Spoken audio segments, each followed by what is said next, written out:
The signal. Dr. Sarah Chen rubbed her tired eyes as she stared at the screens in front of her. The quantum listening post on Europa was quiet, as it usually was during the station's night cycle. Most of her colleagues were asleep in their pods, but Sarah had stayed behind to run one last scan.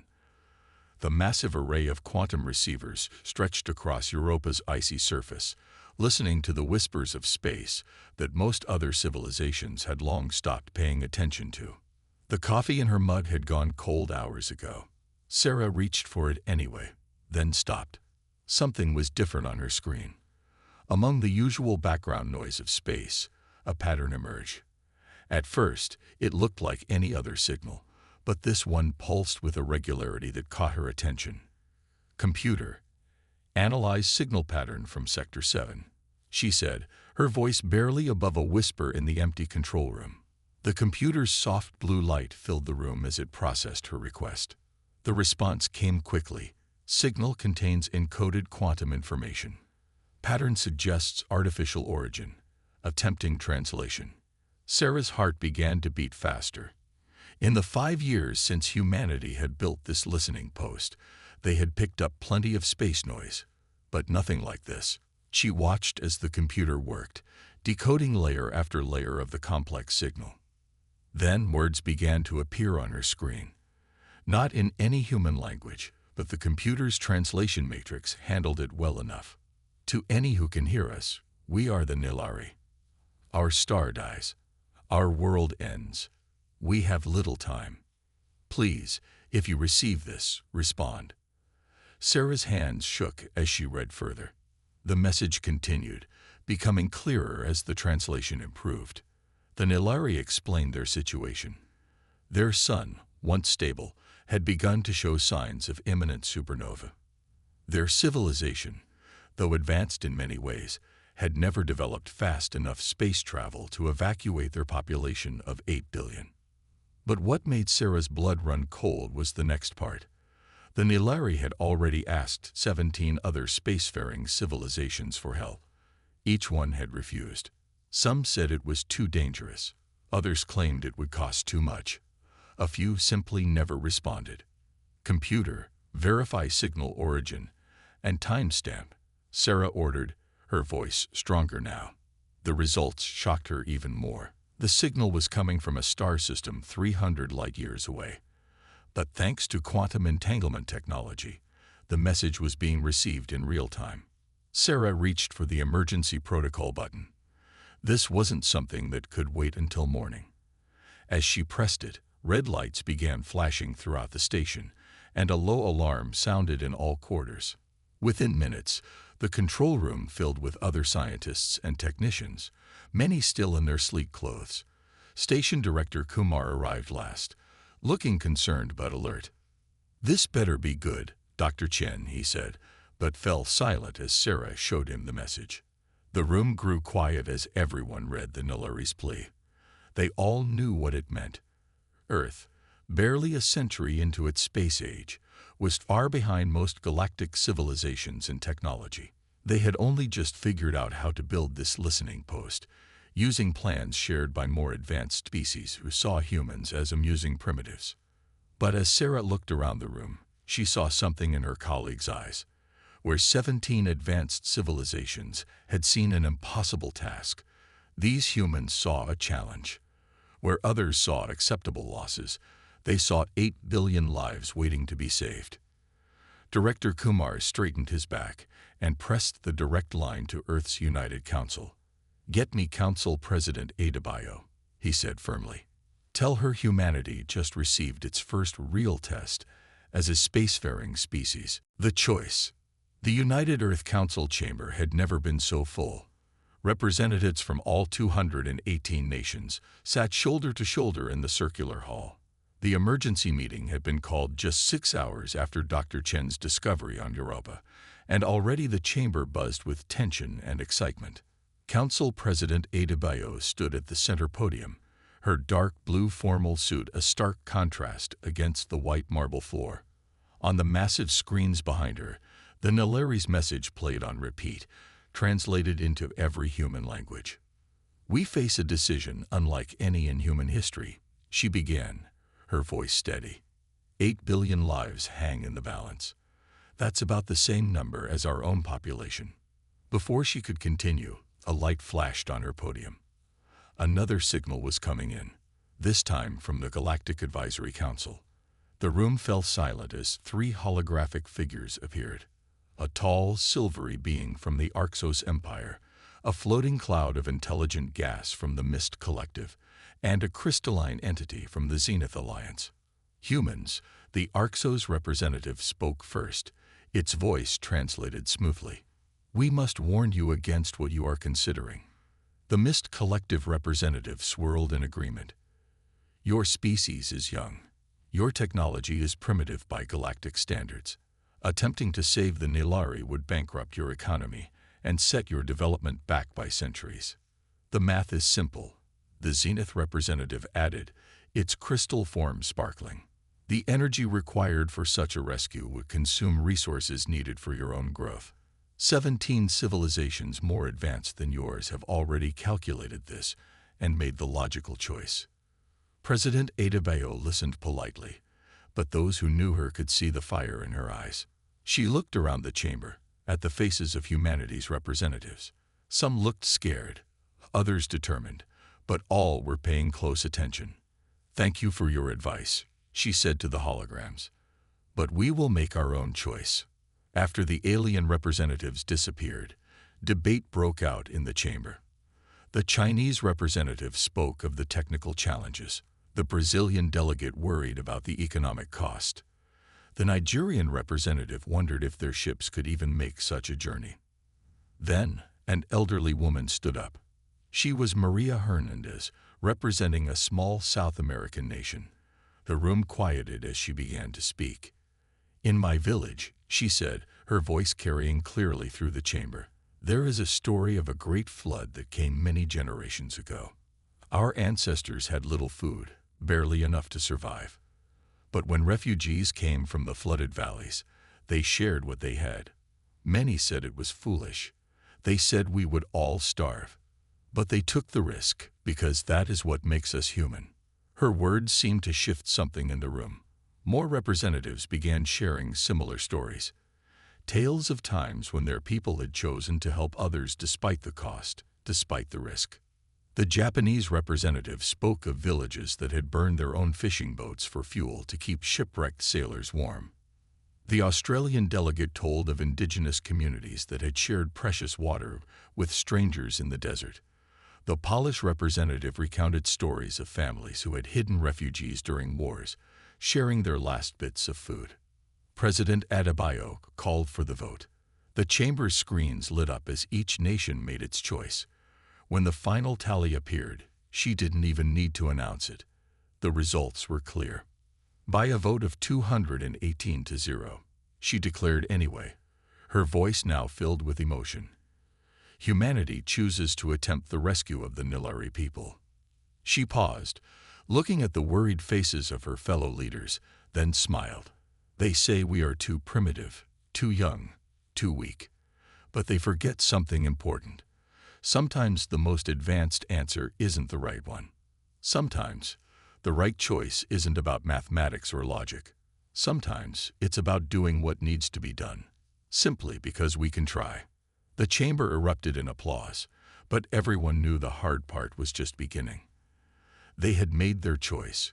Now they had to figure out how to save 8 billion lives with technology that the galaxy considered primitive. Outside the council building, news of the decision spread quickly. All across Earth, people began to ask the same question. How can we help? The innovation. The Tokyo shipyard stretched along the coast like a sleeping giant. Hiroshi Tanaka walked through it every morning, just as his father and grandfather had done before him. But today was different. Today, the old shipyard wasn't building ocean vessels. It was trying to build something that could sail through space. Hiroshi stopped at his favorite spot, looking out over the water where the morning sun painted everything golden. His mind wandered to the problem that had kept him awake for days. How could humanity build ships fast enough to reach the Nilari in time? Beautiful morning for thinking, isn't it? The voice startled him. Turning around, Hiroshi found himself face to face with Uncle Jack, as everyone called him, a respected Aboriginal elder from Australia who had arrived last week as part of the global collaboration team. "The water reminds me of my ancestors," Uncle Jack said, standing beside Hiroshi. "They built ships too, you know. Sailed across oceans using stars and currents that others couldn't even see." Hiroshi nodded politely, but then something clicked in his mind. "Wait," he said, pulling out his tablet. "Tell me more about these ancient ships." Uncle Jack's eyes lit up. He began drawing in the sand with his walking stick, explaining how his ancestors had built massive outrigger canoes.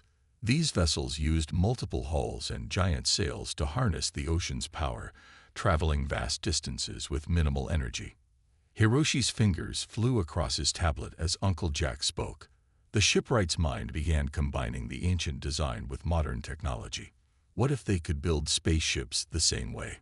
Instead of fighting against space, they could work with it, just like the ancient sailors worked with the ocean.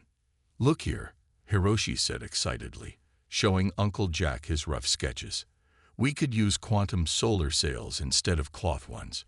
Multiple hulls connected by energy fields instead of wood. The same basic principle your ancestors used, but for space." The two men rushed to the shipyard's design center. Engineers from around the world gathered as Hiroshi and Uncle Jack explained their idea.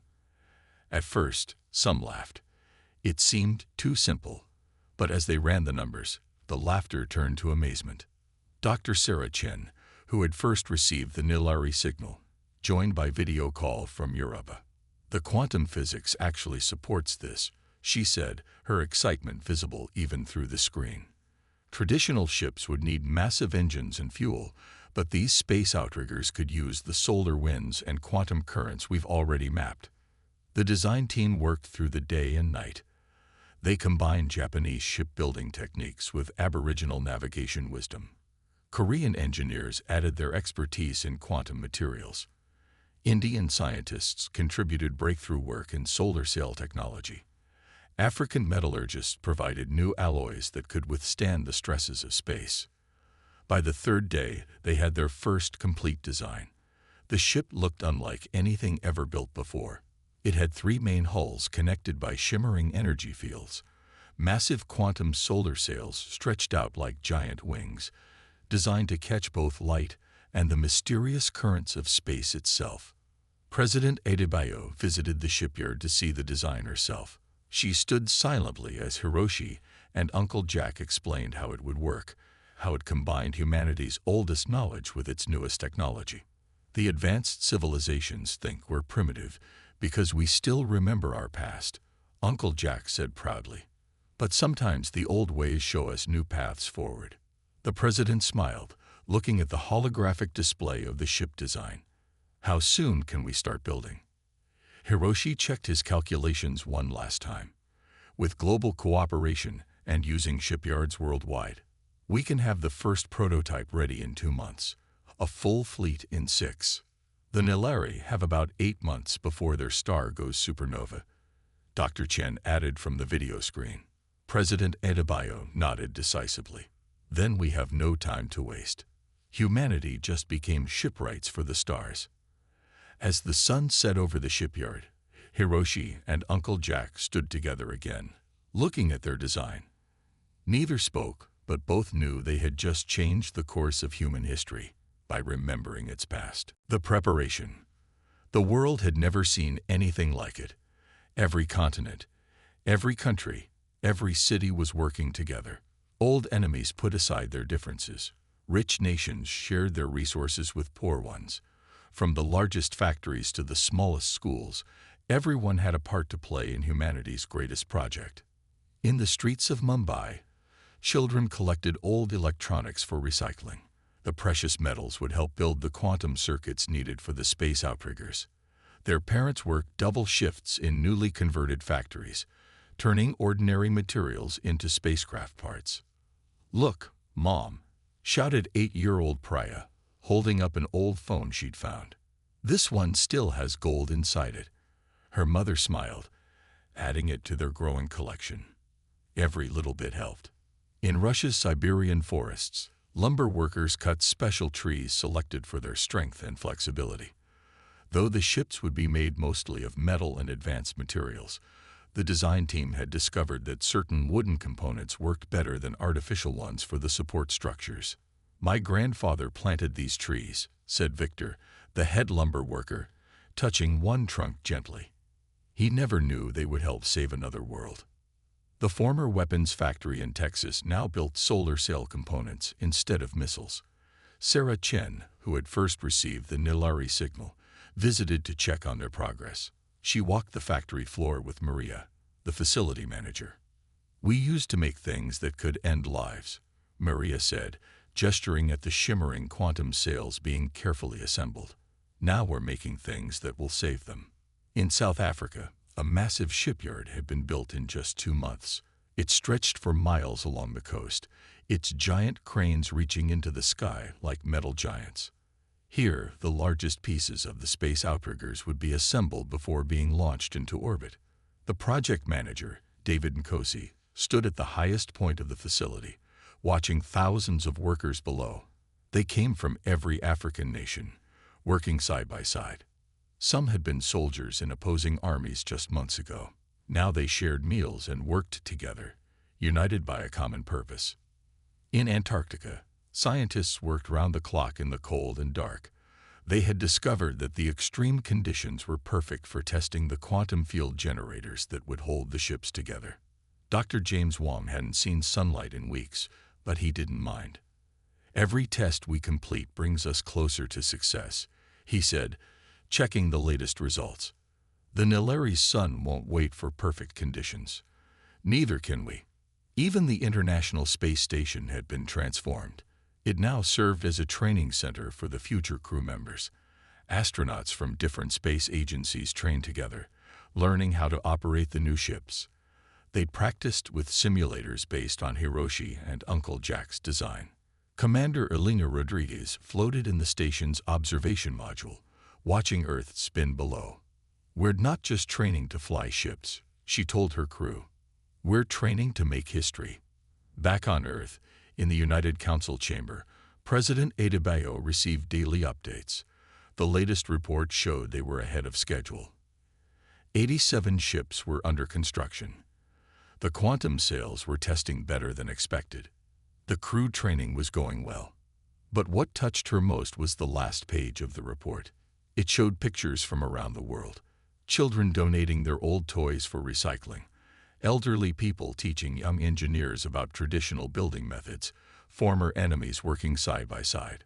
"The other civilizations thought this would break us," she said softly, looking at the images. "They didn't understand that this is what humanity does best. We don't just build ships. We build bridges between people." Outside her window, the sun was setting. In another part of the world, it was rising. And everywhere, humanity worked together, preparing for their greatest journey. They had 6 months until the Nilari's star would go supernova. But for the first time, President Adebayo felt certain they would make it. The journey begins. Launch day arrived with a golden sunrise. 87 space outriggers hung in Earth's orbit, their quantum sails folded like sleeping butterflies' wings. Each ship carried a crew of 20 people, chosen from every corner of Earth. They were doctors, engineers, pilots, and scientists. But most importantly, they were volunteers who had stepped forward when humanity needed them. Commander Elena Rodriguez floated in the bridge of the flagship, Humanity's Hope. Through the view screen, she could see Earth below, a beautiful blue marble against the darkness of space. Her crew was strapped into their stations, ready for the most ambitious journey in human history. "All ships report ready status," said her communications officer, Amir Khan. His voice was steady, but his eyes showed the same excitement everyone felt. Elena touched the small wooden pendant around her neck, a gift from Hiroshi and Uncle Jack, carved from the same trees that had provided parts for their ships. "Fleet command to all vessels," she said clearly. "Prepare for sail deployment." Across the fleet, massive quantum sails began to unfold. They shimmered with impossible colors as they caught the solar wind and quantum currents. The sight was so beautiful that many crew members gasped. Even the advanced alien civilizations watching from their observation posts had to admit it was spectacular. Sail deployment complete, reported Linda Chen, Dr. Sarah Chen's younger sister and the fleet's sailmaster. Power generation at optimal levels. The moment of truth had arrived. Either their ships would work as designed, or humanity's greatest rescue mission would fail before it began. Elena took a deep breath. All ships, activate quantum field drives. The space around the fleet began to ripple. The quantum sails caught energy patterns that normal sensors couldn't detect, patterns that Uncle Jack's ancestors had somehow known existed in the ocean. The ships moved forward, slowly at first, then faster. On Earth, billions watched through telescopes and video feeds. In the United Council chamber, President Adebayo held her breath along with everyone else. Speed increasing, reported Yuki Sato, the navigation officer. Passing Mars orbit. Passing Jupiter. We're accelerating faster than predicted. The alien observers couldn't believe their instruments. The human fleet was achieving speeds that should have been impossible with their level of technology. But they didn't understand that these ships weren't fighting against space. They were working with it, riding its currents like ancient sailing ships had once ridden the ocean winds. Each ship's 3 hulls worked together perfectly, the energy fields between them adjusting automatically to the quantum currents. The wooden components absorbed vibrations that would have torn metal apart. Everything worked just as Hiroshi and Uncle Jack had dreamed it would. Fleet has achieved maximum velocity, Yuki announced proudly. At current speed, we will reach the Nilari system in 4 months. A cheer went up through the ship, echoed across the fleet. They had done it. The rescue mission was truly underway. Elena smiled at her crew, then opened a channel to all ships. Well done, everyone. But remember, this is just the beginning. We have a long journey ahead, and 8 billion lives are counting on us. As the fleet moved past Saturn's orbit, Elena looked at Earth one last time. It was just a tiny blue dot now, but it carried all of humanity's hopes and dreams with it. They were no longer just Earthlings now. They were humanity's representatives to the galaxy, proving that sometimes the oldest wisdom could solve the newest problems. Fleet Log, Day 1. Elena recorded. We carry with us not just humanity's technology, but our spirit. The other civilizations thought this mission impossible, but they forgot that humans have been doing the impossible since we first looked up at the stars and dreamed of reaching them. The fleet of space outriggers sailed on, their quantum sails glowing like new stars against the black of space, carrying humanity's message to the galaxy. Where there's a will to help others, there's always a way. The obstacle. 2 months into their journey, life aboard the fleet had fallen into a steady rhythm. The crews worked in shifts, maintaining their ships and monitoring the quantum sails that carried them through space. They were halfway to the Nilari system when everything changed. Yuki Sato, the navigation officer on Humanity's Hope, was the first to notice something wrong. Her screen showed strange readings ahead of the fleet. Commander, she called to Elena, there's something unusual in our path. Elena moved to Yuki's station, studying the data. What are we looking at? It's like a knot in space, Yuki explained, pointing to her screen. A gravitational anomaly. Nothing like this was on our charts. Before Elena could respond, the first waves hit the fleet. The ships shuddered as if they'd struck rough water.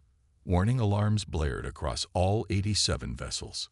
Multiple hull stress warnings, reported Carlos, the engineering chief. The gravitational forces are trying to tear the ships apart. Through the view screens, space itself seemed to twist and bend. The quantum sails that had carried them so smoothly now fluttered wildly in the gravitational storm. Several crews reported their energy fields were failing. We need to turn back, Amir said from his communication station. The other civilizations were right. Our ships aren't strong enough for this. But Elena remembered something Uncle Jack had said during training. He had told stories of how his ancestors had survived deadly whirlpools by watching how leaves floated through them. "Wait," she said. "Linda, bring up a visual of the gravitational currents." Linda Chen, the sailmaster, quickly created a 3D display showing the flows of gravity around them. It looked chaotic at first, but Alina saw a pattern. "It's just like a river system," she said excitedly. "Look, the gravity isn't fighting us. It's trying to flow around us. We're the ones fighting it." She opened a channel to the whole fleet. "All ships, this is Commander Rodriguez. Reform the fleet. We're going to sail through this like a leaf on water. Don't fight the currents. Flow with them." The crews quickly understood. They had trained for this, though they hadn't known it at the time. Uncle Jack and Hiroshi had insisted they learn about water flow patterns, even in space. Now they knew why. Linda adjusted their quantum sails, changing them from rigid wings to flowing sheets that could bend with the gravitational currents. The wooden components in their hulls flexed instead of breaking. The energy fields between the 3 hulls of each ship pulsed and shifted, adapting to the forces around them. "Formation change complete," reported Amir. "All ships in position." Alina watched as their fleet transformed. Instead of fighting against the gravitational storm, they became part of it. The ships arranged themselves like a flock of birds, each one sheltering in the wake of others. "It's working," Yuki called out. The stress warnings began to quiet. The violent shaking eased. Their speed, instead of dropping, actually increased as they used the gravity flows to pull them forward. What had seemed like a disaster became an opportunity. The same forces that should have torn them apart now pushed them faster toward their goal. The advanced civilizations observing their journey couldn't believe what they were seeing. "Message from Earth," Amir announced with a grin. "They say we just cut 2 weeks off our arrival time." A cheer went up through the bridge. Alina smiled, touching the wooden pendant around her neck. Once again, humanity's primitive knowledge had turned out to be exactly what they needed. "Fleet log, day 62. Alina recorded later. "Today we learned something important. The galaxy isn't our enemy. Like the oceans back home, it's not trying to stop us. It's showing us a better way forward. We just needed to remember how to listen." The fleet sailed on through the gravitational storms, 87 ships dancing through space like leaves on a cosmic wind, proving once again that humanity's greatest strength wasn't fighting against nature. It was learning to work with it. The arrival. After 4 months of sailing through space, the human fleet finally entered the Nilari system. Their destination star filled the view screens, angry red and swollen, showing clear signs of its coming death. But it wasn't the star that made the crews gasp. It was their first sight of the Nilari themselves. "Beautiful," whispered Linda Chen, as the main view screen showed the surface of the Nilari homeworld. The entire planet sparkled like a diamond, covered in crystalline structures that caught and reflected the red sunlight. Through the communication system, they could now clearly see the Nilari. They were crystalline beings, their bodies like living diamonds with patterns of light flowing through them. Each one was unique, with different colors and shapes, but all shared the same inner light. "This is Commander Alina Rodriguez of the Earth Rescue Fleet," Alina broadcast. "We received your distress signal. We're here to help." There was a moment of silence, then the response came. The Nilari's leader appeared on their screen, a tall crystalline figure with swirling blue and purple lights inside its transparent body. "You actually came," the leader said, its voice filled with wonder. "When we detected your fleet approaching, we thought our instruments were malfunctioning. Your ships, they're unlike anything we've seen before." Alina smiled. "Sometimes the simplest solutions are the best ones. We have 87 ships ready to help with the evacuation. Please tell us what you need." The Nilari leader hesitated. "But you're the primitive species, the ones who just achieved spaceflight. The others said you couldn't possibly help us." "We may be young," Alina replied, "but we know a few things about helping others in need." Now shall we begin? The Nilari quickly shared their situation. Most of their population lived in vast underground crystal cities, protected from their star's increasing radiation. But this made evacuation more complicated. They needed to find a way to bring people to the surface safely. Alina sent teams to study the problem. Dr. James Wong, who had tested their ships in Antarctica, noticed something interesting about the crystal cities. These tunnels, he said, pointing to the scans, they're almost exactly like the ice caves we studied back home. We know how to move people safely through those. The Nilari were surprised when human engineers started using mining equipment to create new tunnels. They were even more surprised when the humans suggested using modified versions of their crystal growing technology to strengthen the tunnel walls. Your people understand crystals? The Nilari leader asked, watching humans and Nilari working together to widen an evacuation route. Not as well as you do, Alina admitted. But we've been digging tunnels and mines since before we had written language. Sometimes old knowledge is the most useful. The work continued day and night. Human crews worked in shifts, their ships hovering above evacuation points. The Nilari were amazed by how quickly these primitive humans adapted to new situations. When standard docking procedures didn't work, the humans quickly created new ones. When communication systems weren't compatible, they developed simple light-based signals that both species could understand. We expected a technologically superior force, one Nilari scientist told Alina. Instead, we got something better. People who know how to solve problems without depending only on advanced technology.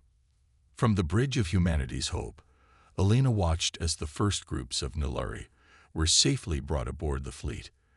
Their crystalline bodies added new colors to the ship's corridors, making them look like the inside of a rainbow. Fleet Log, Day 122, Alina recorded. Today we proved that being advanced isn't about having the newest technology. It's about being willing to try new things, adapt to challenges, and help others in need. The Nilari are teaching us as much as we're helping them. Maybe that's what real advancement looks like. The evacuation. Time was running out. The Nilari sun grew more unstable each day, sending massive solar flares that lit up the crystal cities like burning mirrors. Commander Alina Rodriguez stood in the fleet's makeshift control center on the planet's surface, watching both the evacuation progress and the angry star above. Status report, she called out to her team. Carlos, her chief engineer, looked up from his screens. We've evacuated 3 billion Nilari so far. The ships are handling the extra weight better than we expected. Those crystal-reinforced hulls the Nilari helped us make are working perfectly. But it wasn't enough. They still had 5 billion more to evacuate, and their instruments showed the star was deteriorating faster than predicted. They needed a new solution, and they needed it fast. Linda Chen, watching the latest solar flare data, suddenly sat up straight. Commander, I have an idea. Remember how we used the gravitational storm to speed up our journey here? Alina's eyes widened as she understood. You want to use the solar flares to help us. Exactly. Linda pointed to her calculations. The quantum sails can catch the energy from the flares. If we position the ships right, we could use that extra power to carry more Nilari in each trip. It was risky. The same solar flares that could power their ships could also destroy them. But they were running out of options. Alina opened a channel to all ships and evacuation teams. Everyone, we're changing the plan. All ships will now operate in pairs. One ship will use its quantum sails to shield the other while it loads passengers. Then they'll switch. The Nilari leader, its crystalline form glowing with concern, approached Alina. Your ships would be exposed to extreme radiation. Are your crews willing to take such a risk? Alina looked around at her team. Nobody hesitated. Carlos even grinned. With respect, he said to the Nilari leader, "This isn't even the craziest thing we've done this week." The new plan went into action immediately. Ships paired up, their quantum sails glowing as they caught and redirected the solar flares.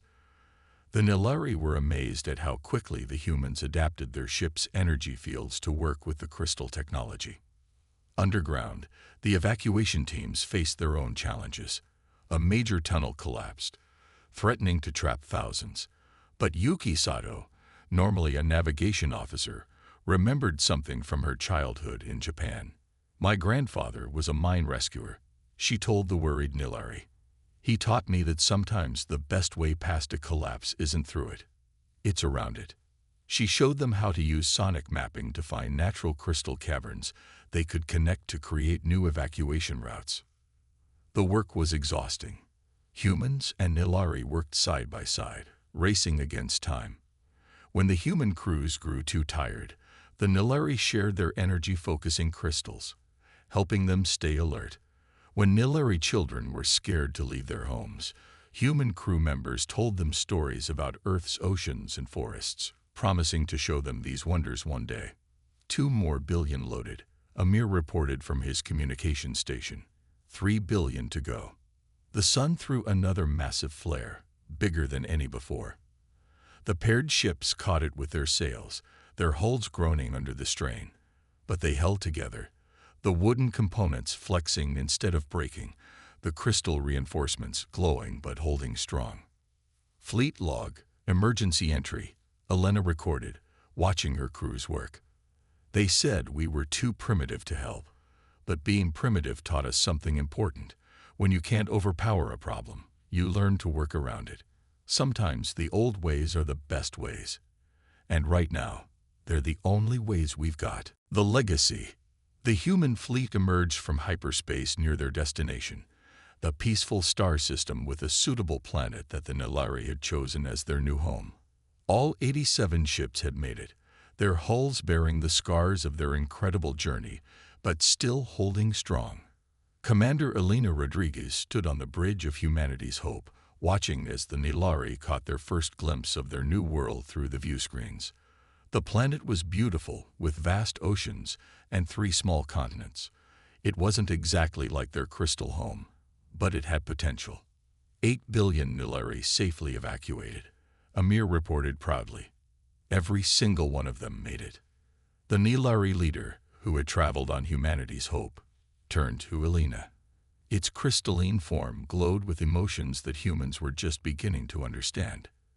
"Your people did the impossible," it said. "The other civilizations will have to recognize this." As if on cue, Amir's console lit up with incoming transmissions. "Commander, we're receiving messages from everyone. The 17 civilizations that refuse to help. They're all contacting us." Elena smiled. "Put them on screen." The holographic displays filled with representatives from the galaxy's most advanced species, the Orcs, the Mist Collective, the Zenith Alliance. All of them watched in silence as the human fleet began helping the Nilari settle on their new world. The Orcs' representative spoke first. "We were wrong," it admitted. "We thought advancement was measured by technology alone. You have shown us otherwise." The Nilari were already beginning their work, using their crystal-growing abilities to create the first structures on their new planet. But they were doing it differently now, incorporating designs they had learned from humans, buildings that worked with the environment instead of trying to control it. "We would like to learn from you," the Mist Collective representative said. "Not your technology. We have plenty of that. We want to learn how you think, how you solve problems, how you keep your ancient wisdom alive alongside your new discoveries." Elena looked at her crew, humans from every part of Earth, who had worked together to save an alien species using a combination of ancient knowledge and new ideas. "We'd be happy to teach you," she said. "And to learn from you as well. That's another thing we humans are good at, sharing knowledge." The Nilari leader stepped forward. "We have already declared ourselves blood brothers to humanity," it announced to the gathered representatives. "Our crystals will always shine in harmony with Earth's frequencies. Our children will learn the stories of both our worlds." Later that day, Elena made her final fleet log entry. Her crew gathered around to listen, along with Nilari representatives and holographic observers from across the galaxy. Fleet log, final entry, she began. When we started this mission, everyone said it was impossible. They said we were too primitive, too young, too inexperienced. But they were measuring the wrong things. They counted our years in space, but not our years of learning to work together despite our differences. They measured our technology, but not our determination. They looked at our weapons, but not our ability to turn them into tools for saving lives. She paused, looking at the diverse group around her. The Nilari are safe. Their new world will flourish. But something even bigger has happened. The galaxy has learned that true advancement isn't just about having the newest technology or the most powerful ships. It's about remembering where you came from while still moving forward. It's about being willing to try the impossible, especially when others need your help. And most importantly, she finished, touching the wooden pendant that had traveled with her from Earth. It's about understanding that the best solutions often come from remembering the oldest lessons, that we are all connected, that helping others helps ourselves, and that there is always a way forward if we're brave enough to try. The new sun set on the Nilari's world, its light catching in their crystal cities and in the quantum sails of the human ships. It was the end of one journey, but the beginning of something much bigger, a new era of cooperation and learning that would change the galaxy forever.